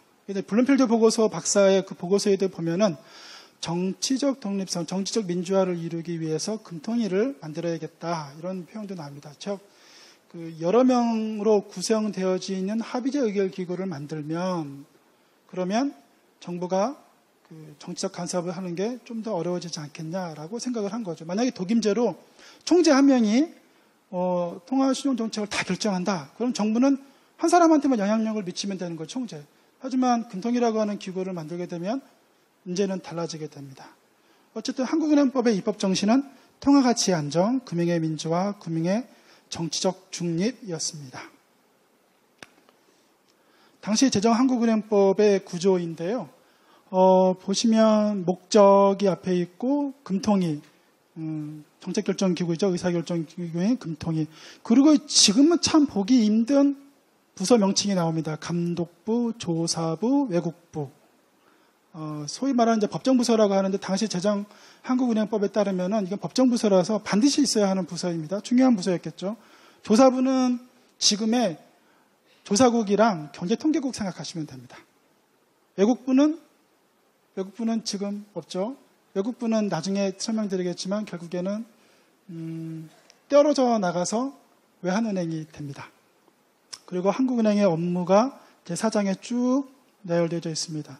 제3절에 보시는 것처럼 은행 업무에 대한 특별 통제 뭐 이런 것들도 보이죠. 현재는 잘 찾아보기 힘든 그런 내용들입니다. 그러면 제정 당시의 중앙은행 제도가 어떻게 되었을까를 간략히 살펴보고요. 보면은 아까 말씀드렸던 것처럼 중앙은행 제도에서 제일 중요한 게 뭘까요? 중앙은행 만들어 놓고 너는 이런 역할을 해. 너의 책무는 이거야 라고 설정하는 거가 될 것입니다. 그거에 따라서 그거를 잘하기 위해서 기구는 어떻게 만들어야 되지? 그런 역할들을 그런 책무들을 잘 완수하기 위해서 어떤 역할을 줘야 되지? 라고 하는 게 기본적인 중앙은행 제도를 만들어 나가는 하나의 그런 방식이 될 겁니다. 한국은행법 제3조의 설립 당시에는 이렇게 세 가지였습니다. 통화가치 안정, 은행 신용제도의 건전화 그 기능 향상, 대외 결제 준비 자금의 관리. 쉽게 말하면 지금 말로 하면 물가 안정해. 두 번째는 금융 안정을 해. 이렇게 생각할 수도 있겠습니다. 세 번째는 외환 정책을 잘 해. 이런 것이 한국은행에 주어진 책무였습니다. 맨데이트였습니다. 그러면 이런 책무를 잘 할 수 있도록 기구를 만들어야겠죠. 금통위를 만들었습니다. 그래서 최고의사결정기구는 정책결정기구를 만들고 그 다음에 집행부, 감독부, 조사부에 대한 포괄적인 지시감독권을 보유하도록 했습니다. 지금이랑은 조금 다릅니다. 당시에 금통위는 집행기구인 총재, 감사 위에 있는 구조였습니다. 이렇게 조금은 이렇게 피라미드에 하이러키한 그런 구조였습니다. 그 구성을 보시면은 총 7명의 정의원과 동수의 대리위원으로 구성이 되고 당연직 2명은 재무부 장관, 그리고 한국은행 총재, 그리고 금융기관과 대한상공회에서 농림부 장관, 기획처 경제위원회에서 이렇게 위원들을 추천하도록 했습니다. 재무부 장관이 의장입니다. 아까 보셨던 건 1913년 12월 달에 만들어졌던 피더럴 리저브 액트에 의해서 만들어진 리연준 지배구 잠깐 제가 설명드렸던 것처럼 그 당시에 의장이 누구였습니까? 재무부 장관이었습니다. 저희도 처음에는 재무부 장관이 의장 역할을 하고 있습니다. 앞으로 이게 법이 만들어지고 개정되는 과정에서 여러분은 좀 두 가지 시각에서 볼 수 있었으면 좋겠습니다. 물론 여러 가지 통화시험 정책이 어떻게 효율성 있게 이렇게 수행할 수 있도록 제도가 바뀌었나라고 하는 시각도 중요하지만 두 가지 시각은 중앙은행의 독립성 측면에서 어떻게 되었지? 또 중앙은행의 독립성이 강화된 것만큼 책임성이라고 하는 면에서 또 어떻게 제도가 변화되었지라고 하는 측면에서 중앙은행 제도를 보시면 조금 나름대로 볼 수 있는 시각을 갖게 되지 않으실까 이렇게 생각이 되어집니다. 그럼 중앙은행의 독립성, 라스트라는 중앙은행의 독립성 세 가지로 했습니다. 조직상의 독립성, 기능상의 독립성, 실제적 독립성. 라스트라라고 했던 그 사람의 그런 독립성 기준으로 봤을 때 재무부 장관의 의장을 역할을 하는 것은 조직적 독립성 측면에서는 긍정적으로 평가하기 좀 쉽지는 않을 것 같습니다. 그럼에도 불구하고 현재로서는 그것이 어쩔 수 없었다라고는 저는 개인적으로 생각을 합니다. 왜냐하면 해방 후에 경제의 어떤 주도적인 역할을 하는 것들은 정부가 될 수밖에 없습니다. 신생 중앙은행이 어떤 역할들을 적극적으로 해나가는 것보다는 결국에는 정부가 할 수밖에 없고 그런 측면에서는 좀 이해가 되는 측면으로 볼 수도 있지 않을까라고 생각을 합니다. 그렇게 만들어진 중앙은행 제도에 한국은행 여신 돈 제도도 만들었습니다. 금융기관에도 여신하고 정부 대행기관에도 할 수 있도록 이렇게 했습니다. 대정부 여신을 하면서 당시 법에 보면은 국채인수를 허용하고 있습니다. 아까 미연준 사례에서 봤다시피 국채인수 관련해서는 중앙은행 독립성 측면에서 보면 이거는 조금 꼭 긍정적으로 봐야 될까? 어쩔 수 없는 시대적인 상황인 거는 인식이 되어지지만 현재 기준으로 봤을 땐 조금 아쉬운 측면이 없지 않아 있습니다. 그리고 정부 대행기관에 대해서 정부가 상환 보증을 한다고 되어 있었는데 당시 그 한국은행법에 초안을 만들었던 블룸필드 박사는 국회가 보증해라 이렇게 했었는데 정부가 보증하는 걸로 이렇게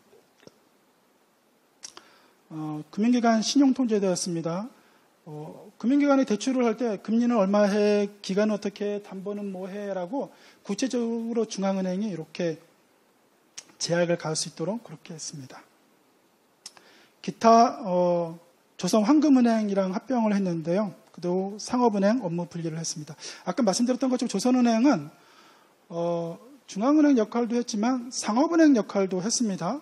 그래서 해방 전에 조선은행은 지점이 만주에도 있었고요, 중국에도 있었고요, 대만에도 있었던 아주 조금은 국제적인 상업은행이었습니다.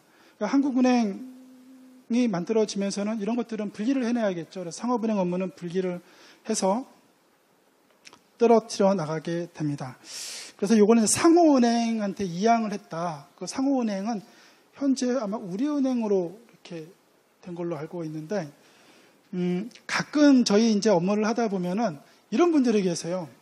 자기 이제 할아버지 할머니 분께서 조선은행 시절에 해방절에 나 예금을 갖고 있었다. 통장에 예금이 있었는데 이것 좀 지금 주면 안 돼요? 라고 이제 한국은행에 이렇게 전화를 하십니다.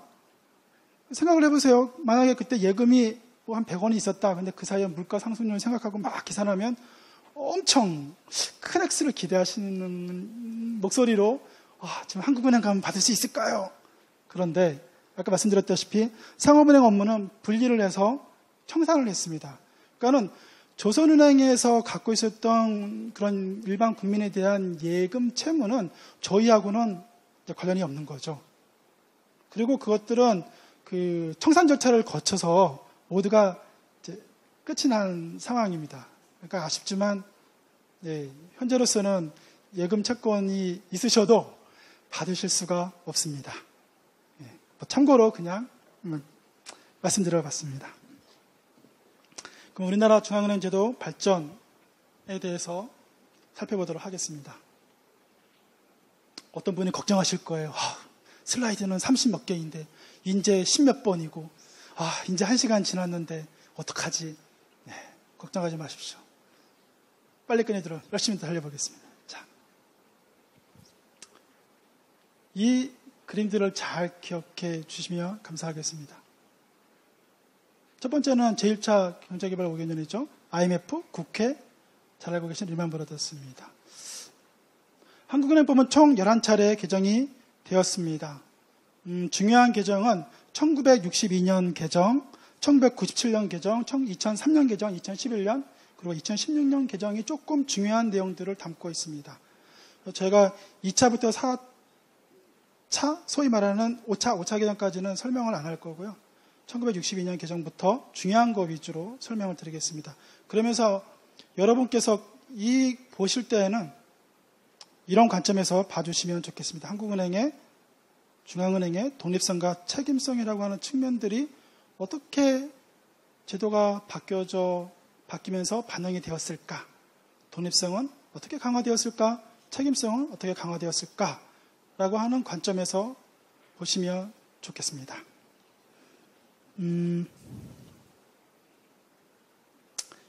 1962년, 아까 그림 잘 기억하시죠? 자, 1962년은 첫 번째 개정입니다. 시대적인 상황을 조금 이해하시면 이 당시 법을 이해하기가 좋으신데요. 1962년 개정은 1961년 5.16을 생각하셔야 됩니다. 5.16 군사정변을 통해서 정권을 잡은 정부는 국가재건 최고회의를 만들죠. 1962년에 국가재건 최고회의를 만들고 입법, 사법, 행정의 모든 기구를 다 여기서 다 합니다. 그러면 이렇게 당시 1962년 한원법은 국회에서 했을까요? 아닙니다. 국가재건 최고회의를 통해서 심의 공포가 됐습니다. 당시의 법에 따르면은 금통위의 자문을 거쳐야 되지만 거치지도 않았습니다. 그리고 그 법은 성격은 제1차 경제개발 5개년 계획으로 좀 설명이 될 수 있습니다. 당시에 이제 개발을 열심히 해서 잘 살아야 되는 상황인 거죠. 의욕적으로 정부는 경제개발을 추진하는 그런 시기였습니다. 아까 말씀드렸던 것처럼 중앙은행의 역할이 약간 변화됐다고 말씀드렸지 않습니까?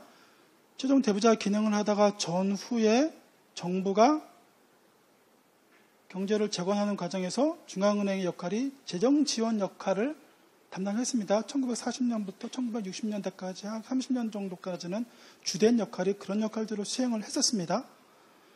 이 당시 법도 그랬겠죠. 못 사는 나라에서 잘 사는 나라로 하기 위해서 정부가 앞서 나가면서 중앙은행한테 주어진 역할들은 아무래도 그런 성장 정책을 지원하는 그러한 역할들을 주어졌을 것입니다. 그럼 그런 역할들을 할 수 있도록 기구를 만들어야겠지요. 금통위가 어떻게 바뀝니까? 금융통화운영위회로 바뀝니다. 운영자가 하나 들어가니까 왠지 정책기관 냄새가 좀 빠지고 왠지 독자적으로 정책 결정하면 안 될 것 같고 그런 생각이 좀 들죠. 실질적으로 기능에서도 변화가 있었습니다. 아까 주어진 책무라고 말씀드릴 수 있겠죠. 책무가 맨 마지막에 있었던 세 번째 있었던 외환정책 수립 기능이 재무부로 넘어가게 되는 거죠. 그리고 구성을 보시면 재무부 장관 의장합니다. 그 추천기관을 잘 보세요. 경제개혁원 장관 추천 1명, 농림부 장관 2명, 상공부 장관 2명. 그래서 금통위가 총 7명에서 9명으로 되는데 정부에 직접적인 사람이 몇 명? 5명이 됩니다. 아니죠. 6명이죠. 예. 농림부 장관 추천 2, 상공부 장관 추천 2, 경제개혁원 장관 추천 5명에다가 재무부 장관까지. 책무에서 변화도 있었고 주어진 책무를 수행하기 위한 지배구조 면에서 독립성 측면에서 긍정적으로 평가하기는 쉽지 않을 겁니다. 게다가 재무부 장관이 제2요구권까지 만듭니다. 총재, 재무부 장관이 제청하도록 이렇게 바뀌게 됩니다. 감사, 재무부 장관이 임명하도록 이렇게 바뀝니다. 은행감독기구 변화가 있었고요. 재무부 장관의 업무 감사권도 만들어집니다. 그리고 정부 보증체도 인수하라고 합니다. 국채인수도 사실은 중앙은행 독립성 관점에서 매우 긍정적이지는 않습니다. 미국 ECB, 미연준 ECB, 심지어는 중국 인민은행까지도 국채인수는 금지되어 있습니다. 근데 국채인수도 안 되는데 정부가 보증한 정부보증채까지 인수하라고 이렇게 법이 개정이 되어집니다. 중앙은행의 독립성이라고 하는 측면에서 봤을 때 책무 줄어드는 거 오케이 좋습니다. 지배구조 면에서 긍정적으로 평가하기는 쉽지 않을 것 같습니다. 그 다음 중요하게 법 개정은 1997년입니다. 그 사이에도 몇 차례 법 개정이 있었지만 정부 형태가 내각제에서 대통령제로 바뀐다든지 아니면 경제 여건이 변화하면서 그것들을 반영하기 위한 그러한 게 좀 작은 폭의 개정이었고 1997년에 큰 폭의 한은법 개정이 있습니다. 아시는 것처럼 1987년도 6월 달에 6.29 선언이 있고 그걸 계기로 해서 경제 민주화라고 하는 것이 중요한 화두가 됩니다. 그래서 1987년도에 저희 부산은행 행원이 성명서를 발표를 하죠. 중앙은행 독립성을 놓고 그리고 그 후에 법들이 만들어지는데 조금 중앙은행 독립성하고는 거리가 먼 법들이 만들어지니까 88년도 11월부터 89년 1월까지 당행 직원이 길거리에 나가가지고 100만인 서명운동을 받습니다. 중앙은행 독립성을 위해서. 한국은행 직원들이 길거리에 나갑니다. 서명해 주세요. 중앙은행 독립성을 위해서. 이런 것들이 있었습니다. 그런 것을 통해서 한은법에 계약되는 것들을 막습니다. 그리고 이제 소강이 됐는데 또 94년에 경제학자 41명이 성명을 발표합니다. 그리고 이 사진에 보이는 건 1995년도에 있었던 경제학자 1천일 한은법 개정 성명인데요. 좀 더 독립된 중앙은행을 만들자라고 이제 경제학자들이 하는 거죠. 하지만 이때도 또 서로 양 정부와 한국은행 간의 의견 차를 통해서 1994년, 1990년 중반에도 또 하지 못하게 됩니다. 1997년도 1월 달에 이제 김영삼 대통령이 연두 기자회견을 열면서 금융개혁을 하겠습니다. 이렇게 하고 그런 일환으로 금융개혁위원회가 만들어지고 한은법을 만들어지는데 그 법안이 매우 한국은행, 중앙은행 독립성하고는 거리가 먼 법안이었습니다.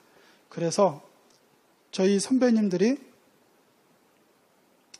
이게 이제 저희 마당이죠. 지금 현재 지금 리모델링 하고 있는 마당임에서 한국은행 직원 총회를 합니다. 전 직원이 나와가지고 한은법 계약이 되는 것에 대해서 반대한다는 의견을 분명히 표명하는 겁니다. 그런데 아쉽게도 IMF가 왔습니다. IMF에서는 우리에게 구제금융의 조건을 여러 가지를 걸었는데 그 중에 하나가 금융 관련 법률 13개를 연내 처리하라라는 게 조건이었습니다. 한국은행 입장에서는 바라지 않았던 법 개정이 어쩔 수 없이 통과되고 그런 법 개정의 내용은 다음과 같습니다. 자, 목적조항이 바뀝니다. 목적조항이 하나로 바뀌죠. 통화가치 안정에서 물가 안정 단일 목표로 바뀌게 됩니다. 통화시험 정책의 중립적, 수립, 자율적 집행이라고 하는 것이 명시가 되고요. 은행감독 기능은 아시는 것처럼 떨어져 나가서 은행감독원, 금융감독원이 됩니다. 정책결정기구 개편도 있었습니다. 금융통화운영위원회에서 운영자가 빠지고 금융통화위원회가 됐습니다. 그리고 한국은행 내부의 정책 결정 기구임을 명시하게 되고 의장을 한국은행 총재가 겸임하도록 바꿉니다. 그리고 구성에서도 9명에서 7명으로 줄이면서 정부 추천위원 수를 5명에서 2명으로 줄이게 되는 거죠. 한국은행 기능이 축소된다라고 하는 측면에서는 조금 아쉬움이 있지만 어떤 정책결정기구 개편하는 과정에서의 중앙은행 독립성 측면에서는 좀 긍정적으로 볼 수 있는 그런 요소들도 분명히 있습니다.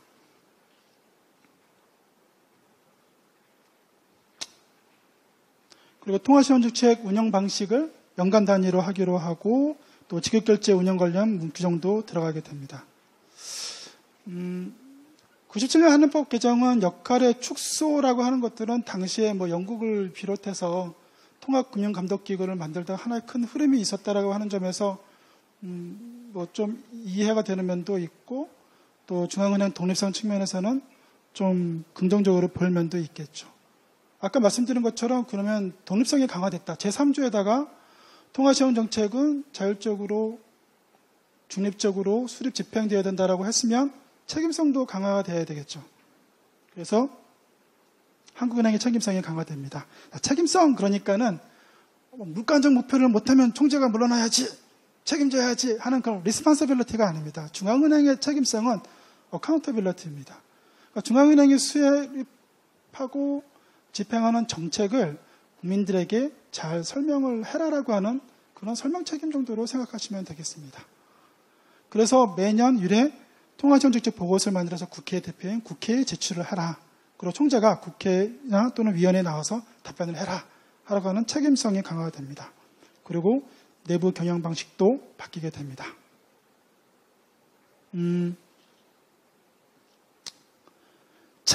법 체계도 많이 바뀌었습니다. 이거는 법이 개정이 되고 처음 열렸던 금융통화위원회 사진입니다. 여기 중간에 계신 분이 전철환 총재님이신데요. 그때 사진입니다. 1997년 개정하는 법의 구조는 총 8장 106개 조문으로 구성되어져 있습니다. 보시는 것처럼 정책결정기관 금융통화위원회를 맨 앞에 제2장에 적고 어떻게 구성할 건지, 어떻게 운영할 건지, 어떤 권한을 줄 건지, 그리고 집행기관과 감사는 어떻게 구성하고 어떤 권한을 줄 것인지가 들어가 있습니다. 제1장 총칙에 보면은 한국은행의 설립 목적이 있습니다. 아까 말씀드렸던 것처럼 중앙은행 제도의 가장 핵심적인 내용, 책무, 당신의 설립 목적이 뭐요? 중앙은행의 설립 목적이 뭐요? 라고 하는 거는 제1장 총칙 제1조에 있고요. 그 다음에 그런 거를 집행할 지배구조는 뭐예요? 어떻게 만들어야 돼요? 라고 하는 건 제2장과 제3장에 있습니다.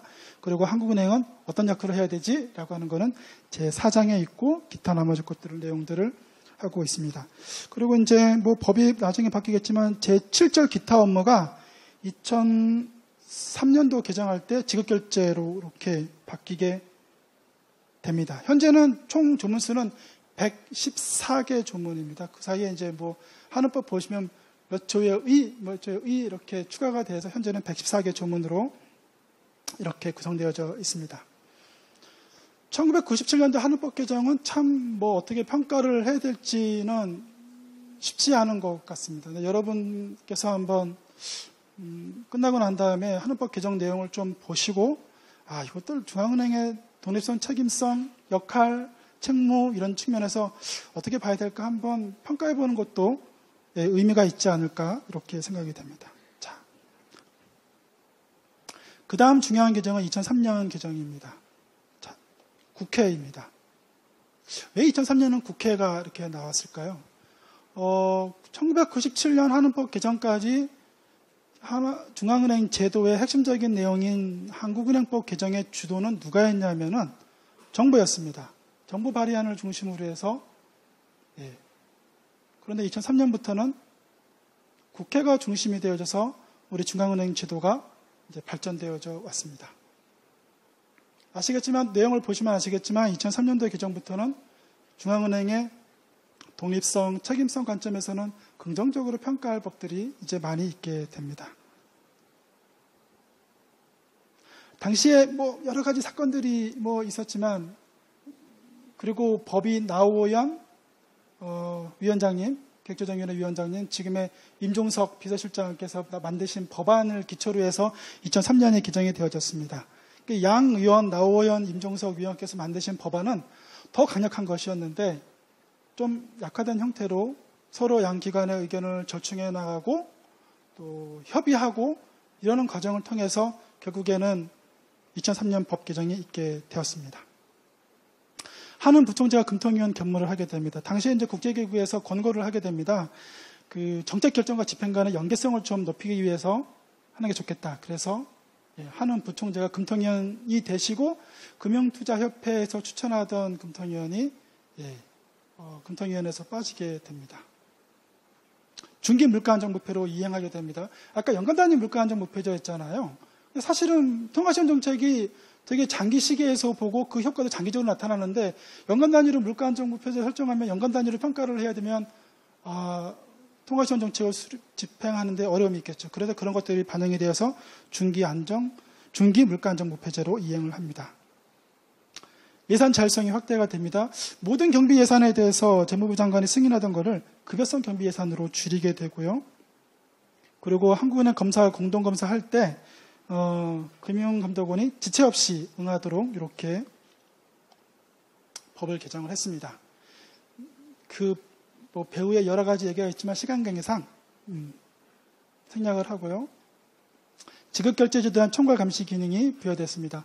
IMF 월드뱅크에서 그 주기적으로 하는 FSAP 결과 지급결제 관련된 중앙은행의 역할들이 강화되어져야 되겠다라고 하는 권고가 있었고 그렇게 해서 이런 것들이 한원법에 규정이 되어집니다. 보시는 것처럼 한국은행은 이렇게 거액결제 시스템을 운영을 하고 있고 여러 금융기관들이 참가하고 있습니다. 그리고 거액결제 시스템은 소액결제 시스템, 증권결제 시스템, 그리고 외환결제 시스템이 다 연계가 되어져 있는 거죠.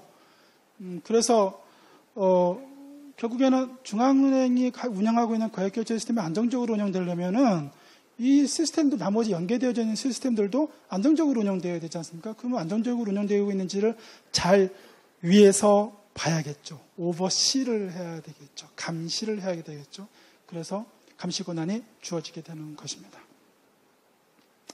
2004년도 1월 달에 이제 법 개정이 나고 난 다음에 새 출발의 다짐이라고 하는 이제 이 비석이 하는 저희 이제 건물 앞에 이렇게 세워지게 되는데요.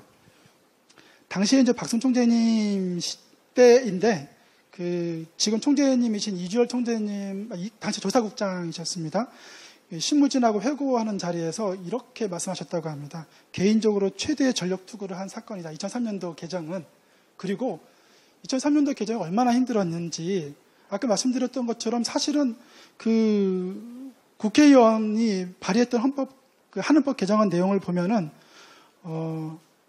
경비 예산에 대한 사전 승인제 폐지하라, 민간단체 추천제도를 폐지해라, 필요시 우리가 한국은행이 단독 검사할 수 있다, 이런 아주 강력한 내용들이 많았는데 그게 반영이 안 됐지만, 그러나 아까 말씀드린 것처럼 부총재가 금통위원이 되고 경비 예산에 대한 승인권도 축소가 되고 그 중앙은행의 아주 핵심적 기능인 지급결제 기능, 아까 암스테르담 비설방크에서 봤다시피 아주 태생적으로 보면 중앙은행의 그 지급결제 기능은 매우 핵심적인 기능인데 그것들이 법적으로 매우 명확하게 규정이 되어진 걸가 있습니다.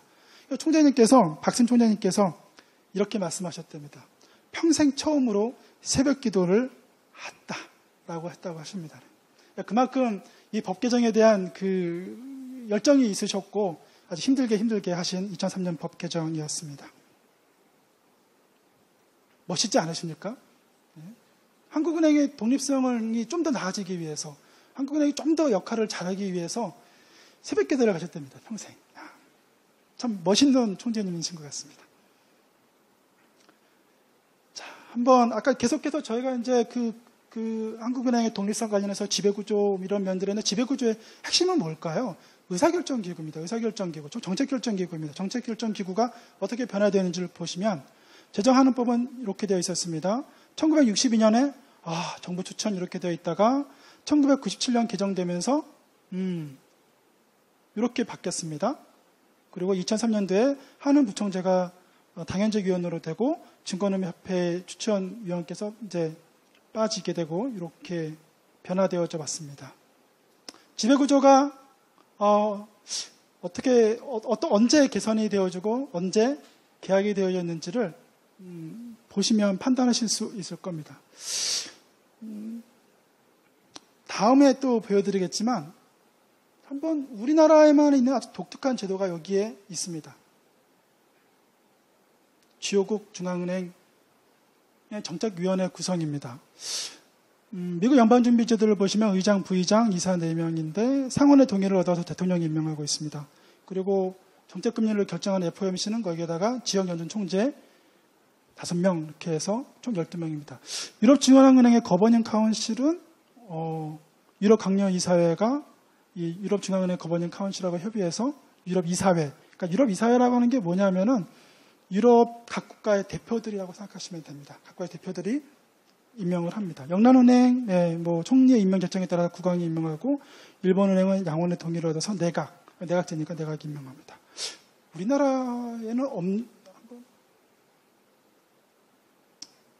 우리나라에는 독특한 제도인 인간단체 추천제도가 있습니다.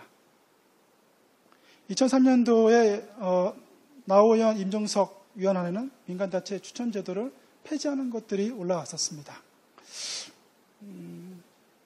한번 민간단체 추천제도가 과연 어떻게 평가를 해야 될지를 중앙은행의 독립성 측면에서 또 전문성 확보라고 하는 측면에서 어떻게 생각해야 될지 한번 고민해 보시는 것도 의미가 있지 않을까 이렇게 생각이 되어집니다. 자, 2011년도 하는법 개정입니다. 2011년도 하는법 개정에는 리만 브라더스가 있습니다. 가만히 보시면 미국도 그렇습니다. 그리고 영국도 그렇고 우리 한국도 그렇고 중앙은행법이 개정되어지는 아주 크게 개정되어지는 그때에는 단순히 막 그 중앙은행 제도는 이렇게 돼야 돼 막 계량을 돌려보고 경제학적으로 막 따져봐가지고 이렇게 하는 게 합리적이야 이렇게 해서 변화된 때보다는 그 뒤에는 역사적 정치적인 상황들이 분명히 있습니다. 큰 이벤트들이 2011년 한법 개정에 그렇습니다. 글로벌 금융위기가 있고 중앙은행 역할을 어떻게 해야 되지? 고민들이 많아졌습니다.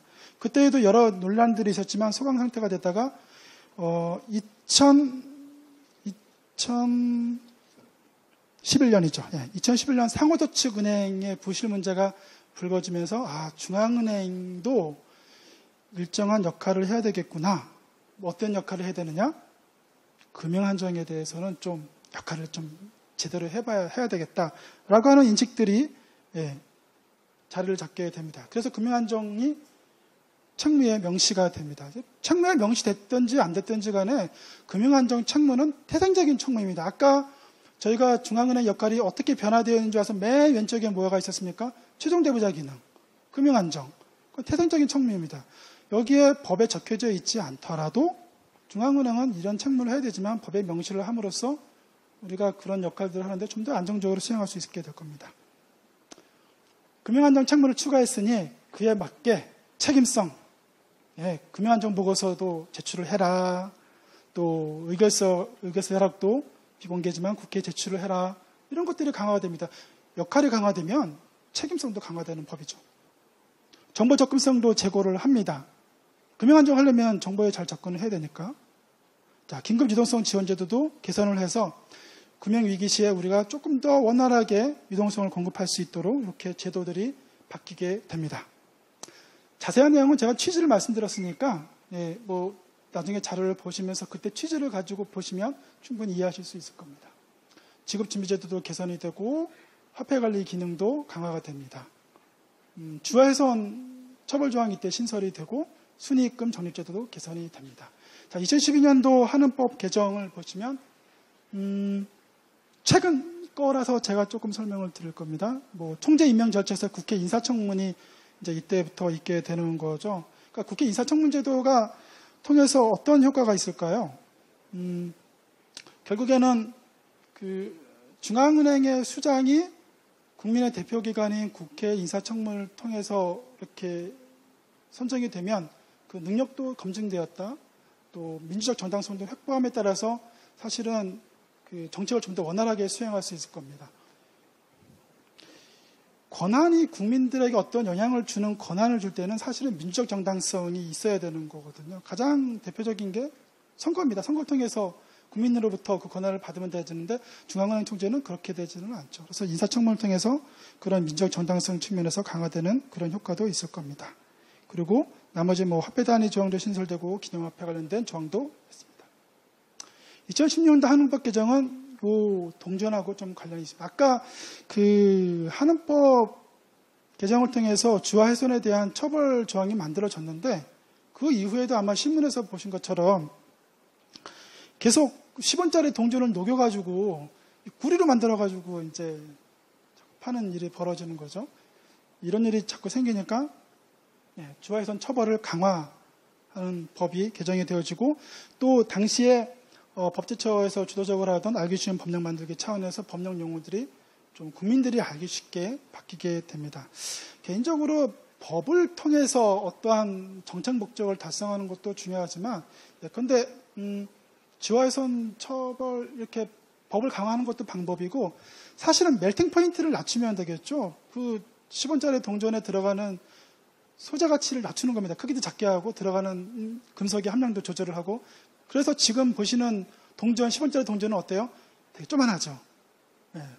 그 동전이 본격적으로 유통된다 하면은 이러한 주화를 훼손하는 사건들은 잘 벌어지지 않습니다. 그러니까 어떤 문제가 있었을 때 법적 해결과 함께 이런 정책적인 측면에서 접근하는 게 좀 더 효과적인 수도 있지 않을까 이렇게 생각을 합니다. 가장 최근에 개정된 2018년 올해 3월입니다. 자, 교차 임기자하고 임기교차 효과 지속을 위한 조항이 신설이 됩니다. 아시는 것처럼 신문에도 좀 나왔었죠. 저희 그 금통위원이 교체가 한때 조금 대통령께서 좀 한 2년 정도 늦추시면서 이 금통위원 교체 시기가 이렇게 겹치게 되었습니다. 2020년에는 5명의 금통위원 한꺼번에 바뀌게 되는 거죠. BIS 보고서에 따르면은 그렇게 금통위원이 한꺼번에 바뀌는 것에 대해서 긍정적으로 평가하지 않습니다. 그래서 스태거링 오브 텀스 제도를 도입을 해서 그 금통위원 정책 결정하는 사람들이 이렇게 좀 교차돼서 이렇게 바뀌는 것들이 바람직하다라고 되어 있고요. 또 그런 것들을 반영을 해서 이번에 부칙 제2조에서 반영을 된 겁니다. 그래서 한은 총재가 추천하는 금통위원, 그다음에 금융위원회 위원장이 추천하는 금통위원 법 개정 후 처음 한 번 그 금통위원 임기만 1년을 낮춰서 3년으로 이렇게 할 겁니다. 그러면은 이제 그 몰려다니시던 그 분들 두 분을 떼서 이렇게 교차로 임기될 수 있도록 임기 교차가 될 수 있도록 이렇게 만들어질 겁니다. 그리고 제15조에 나와가지고 이렇게 교차 임기를 했습니다. 사실은 97년도 한원법 개정에서도 이렇게 임기가 교차대로도 되어 있었는데 임명권자가 늦게 임명하게 되면 또 다시 원상태가 되겠죠. 그래서 15조에다가 넣어서 만약에 그 즉시 전임자가 임기가 끝났는데 임명되지 않으면 예컨대 오늘 금통위원이 이제 임기가 끝났다. 1년 있다가 금통위를 임명한다. 그럼 이때 임명되신 분의 임기는 몇 년? 3년이 되는 거죠. 실질적으로. 이렇게 만들어서 다시는 임기 교차 효과가 계속 유지될 수 있도록 이거는 통화신문 정책이 보다 안정적으로 수행될 수 있도록 하는 제도적 개선이 있었습니다. 그리고 통계조사 관련돼서 집안자치단체를 명시함으로써 이런 업무를 보다 효율적으로 수행하는 것들이 이렇게 들어갔습니다. 지금까지 이제 한원법 개정을 쭉 봐왔는데요. 정책을 보다 효율적으로 수행하는 것들, 이런 것들의 개정도 있었지만 아까 말씀드렸던 것처럼 한번 찬찬히 두 가지 시각을 가지고 다시 한번 좀 보시면 좋겠습니다. 자, 그럼 현재 우리나라 중앙은행 제도, 한국은행 관련된 제도가 될 겁니다. 제일 중요한 게 책무라고 말씀드렸잖아요. 어떤 사람도 그렇습니다. 사람도 삶의 의미가 중요하죠. 나는 무엇을 목적으로 사는가가 중요합니다. 그 목적이 분명한 사람들이 분명하게 살아갈 수 있으니까 중앙은행도 목적을 분명하게 주어야죠. 자, 제정한원법 때는 아까 말씀드린 것처럼 세 가지였습니다. 1962년도에 하나가 빠지고 두 개가 되었습니다. 1997년도에 물가 안정 단일 목표가 되었습니다. 2011년도 개정되면서 금융안정이 추가가 되었습니다. 주요국 중앙은행 목적을 보면 물가안정과 금융안정이 대체로 많이 그런 맨데이트 책무로 주어지고 있습니다. 물론 이제 미국처럼 뭐 고용이 있는 나라도 있긴 하지만 공통적으로 들어가는 게 있다고 한다면 일단 물가안정을 목표로 한다는 것은 기본적인 거고요. 그리고 금융안정 역할들이 상당히 많이 들어가 있고 2007년 글로벌 금융위기 이후에 그런 각국의 중앙은행 법 내지는 중앙은행 관련된 여러 법률 속에서 금융안정 역할들을 명시적으로 놓고 있는 것들이 많아지고 있습니다. 한국은행도 2011년 개정은 아마도 그 세계적인 어떤 중앙은행 법이 바뀌어지는, 중앙은행 지도가 바뀌어지는 그런 흐름 추세에 맞춰봤을 때 적절하게 변화되어지고 있다. 이렇게 생각이 되어집니다. 아까 말씀드린 것처럼 이런 중앙은행, 너는 이런 역할을 해! 라고 했으면은 이런 역할을 할 사람이 있어야겠죠? 할 역할을 할 기구가 있어야 될 겁니다. 지배구조는 어떻게 되어 있을까요? 이런 역할을 한다. 물가안정과 금융안정을 통해서 국민경제 건전한 발전을 해. 그런 일을 하기 위해서 법인은 한국은행을 만들었습니다. 무자본 특수법인으로. 거기에 일반적으로 법인에게는 세 가지 기구가 있어야 됩니다. 의사결정 기구가 있어야 됩니다. 주식회사 같으면 뭐가 될까요? 총회, 주주총회 이런 것들이 되겠죠. 그 다음에 집행기구가 있어야 됩니다. 누군가는 일을 해야죠. 상법으로 치면 이사회가 되겠죠. 누군가 이것들이 잘하고 있는지 감시를 해야 됩니다. 감사가 있겠죠. 한국은행도 법인입니다. 기본적인 그런 스킴은 같습니다. 정책결정기관, 저희는 경책결정기구잖아요. 돈 버는 데가 아니니까. 집행기관, 감사기관이 있습니다. 정책결정기관은 금융통화위원회로, 그 다음에 집행기관은 총재님을 비롯한 부총재, 부총재부 직원이 집행기관입니다. 그리고 감사기관으로서 감사를 두고 있습니다. 하는 법에서 자세하게 이렇게 규정을 하고 있습니다. 그래서 뭐 12조에서 31조까지, 그 다음에 32조, 한 42조, 43조에서 46조까지. 뭐 이게 꼭 맞는 얘기는 아니겠지만, 금통위 규정이 되게 많죠. 예, 그만큼 중요하니까 그러지 않을까 싶습니다. 이렇게 책무를 주어지고, 이렇게 기구를 만든 한국은행은 어떤 일을 할까요? 이런 일들을 합니다. 하나하나 설명하지 않겠습니다. 이런 일들은 앞으로 금요강좌에 계속 오시면 하나씩 설명을 들으실 일이 있을 것이고요. 또 그런 기회가 없다고 한다면 한국은행 홈페이지에 가시면 확인하실 수가 있습니다. 한국은행 홈페이지에 보면 한국은행이 수행할 업무들에 대해서 자세하게 설명하고 있으니까 이것들을 좀 보시면 되겠습니다. 자, 마지막으로 한국은행법의 기본 정신입니다. 모든 중앙은행 제도가 만들어지고, 그거는 중앙은행 제도가 운영되어질 때는 어떠한 기본 정신들이 주어지게 되는 거죠. 한국은행, 우리나라 중앙은행 제도를 운영하는 한국은행법의 기본 정신은 무엇일까요? 첫 번째, 한국은행의 중립성입니다. 통화시험 정책은 어떻게 해요? 중립적으로 수립되고 자율적으로 집행되어져야 합니다. 한국은행의 자주성은 존중되어져야 됩니다. 두 번째는 뭡니까? 통화정책도 거시 경제정책이죠. 그러니까 혼자서 할 수 있는 건 아닙니다. 정부의 재정정책과 조화를 이루어야 되겠죠. 하지만 그 한계는 물가안정을 해치지 않는 범위 내에서 이렇게 하라라고 되어 있습니다. 세 번째는 한국은행을 운영할 때에는 공공성과 투명성을 확보하도록 해야 된다. 이 한국은행법의 기본 정신은 이렇게 세 가지가 됩니다. 그러니까 이 한국은행의 기능을 어떻게 할 건가, 역할을 어떻게 할 건가, 업무를 어떻게 할 건가는 이 정신에 맞춰서 운영이 되어져야 되는 거죠. 한국은행은 통화정책을 할 때에는 중립적으로 수립되어야 되는 거죠. 누군가의 특수한 이해를 위해서 하는 것이 아니라 한국은행의 자주성은 존중되어져야 되니까 정부나 아니면은 일반 금융기관은 이러한 것들을 침해하지 않도록 해야 될 겁니다. 그리고 한국은행법의 각 조항을 해석할 때에도 이런 한국은행법의 기본 정신에 맞춰서 해석이 되어져야 될 것입니다. 그리고 한국은행을 평가할 때에도 이러한 한국은행법 기본 정신에 맞게 잘 운영되어지고 있나? 그렇게 잘 조직되어져 있나? 이렇게 평가해 볼 수 있을 것입니다. 자, 오늘 강좌를 아주 간략하게 한번 정리해 보겠습니다. 우리나라 중앙은행제도 역사 발전입니다. 간략하게 전체적인 어떤 중앙은행 제도가 어떻게 되었는지를 설명을 드렸죠. 그리고 우리나라 중앙은행 제도가 발전하는 것도 크게 흐름에서는 어떻게 보면은 상당히 유사한 모습들을 보이고 있습니다. 우리나라 중앙은행 제도 태동은 지금은 이제는 조금 우리 역사를 한번 대한중앙은행까지 밀고 들어가셨으면 좋겠습니다. 어디 가서 우리나라 중앙은행 제도 역사가 언제부터야 그러면 조선은행이요, 구한국은행이요 이렇게 하지 마시고 대한중앙은행까지, 비록 실패했지만 우리나라 중앙은행 역사를 여기까지 밀고 들어가셨으면 좋겠습니다. 우리나라 중앙은행 제도는 블룸필드 박사 보고서를 기초로 해서 만들어졌습니다. 그래서 여러 가지 그 당시에 신생국가로서 또 많은 어려움들 가운데서 한계는 있었지만 중앙은행법, 한국은행법이 만들어지면서 제도가 만들어졌습니다. 그리고 11차례의 법 개정을 거치면서 발전을 해왔습니다.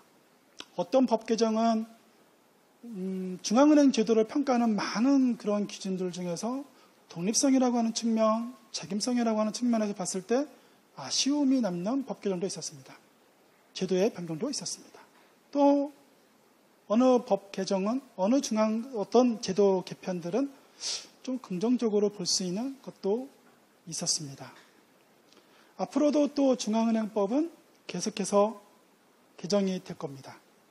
현재도 11개 법안이 올라와 있습니다. 발의되어져 있습니다.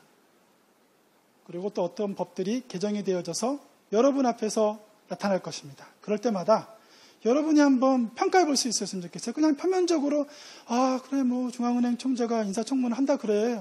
그래. 야, 중앙은행이 금융안정도 한다 그러더라. 정책결정기구가 어떻게 바뀐다 그러더라.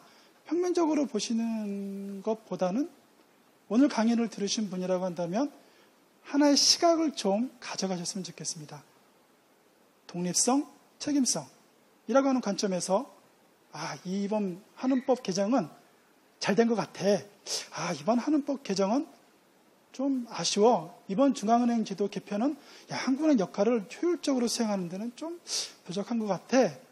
라고 하는 그러한 시각, 기준들을 한은법 개정의 사례를 통해서 얻어가셨으면 좋겠습니다. 그러면 이상으로 오늘 강좌를 마치도록 하겠습니다. 감사합니다.